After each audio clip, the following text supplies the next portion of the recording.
पाकिस्तान में इस बार सरकारी स्कीम के तहत हज 12 लाख रुपए में होगा और इस वक्त मुल्क में इतनी महंगाई है कि मिडिल क्लास के लिए इस बार हज करना शायद मुश्किल हो जाए। इस बार पाकिस्तान में एलोकेटेड सीट्स ज्यादा थी और उम्मीदवार कम, इसलिए हुकूमत ने सरकारी हज के लिए कुरानदादी किए बगैर ही तमाम उम्मीदवारों को हज पर भेजने का फैसला किया है।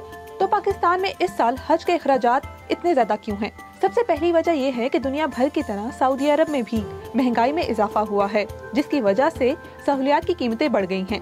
दूसरी वजह यह है कि 2022 के मुकाबले में इस साल अमरीकी डॉलर के मुकाबले में पाकिस्तानी रुपए की कदर में कमी आई है। नंबर 3 और सबसे अहम वजह मुल्क के मुश्किल मौशी हालात हैं, जिसके तहत इस बार शायद सब्सिडी भी ना मिले। क्या कम दिनों के लिए हज पर जाने से अखराजात कम किए जा सकते हैं? हज हुकाम कहते हैं कम दिनों का हज ज्यादा महंगा पड़ता है, जिसकी वजह यह है कि आपको मामूल से हटकर फ्लाइट्स लेनी पड़ती हैं, जो कि महंगी पड़ सकती हैं। हज अखराजात कैसे कम किए जा सकते हैं? कम पैसों में हज तब मुमकिन है जब आप सस्ती फ्लाइट्स और सस्ते होटल बुक करें, और ये भी तभी मुमकिन है जब आप हज से बहुत दिन पहले जाएं और हज के बहुत दिन बाद वापस आएं।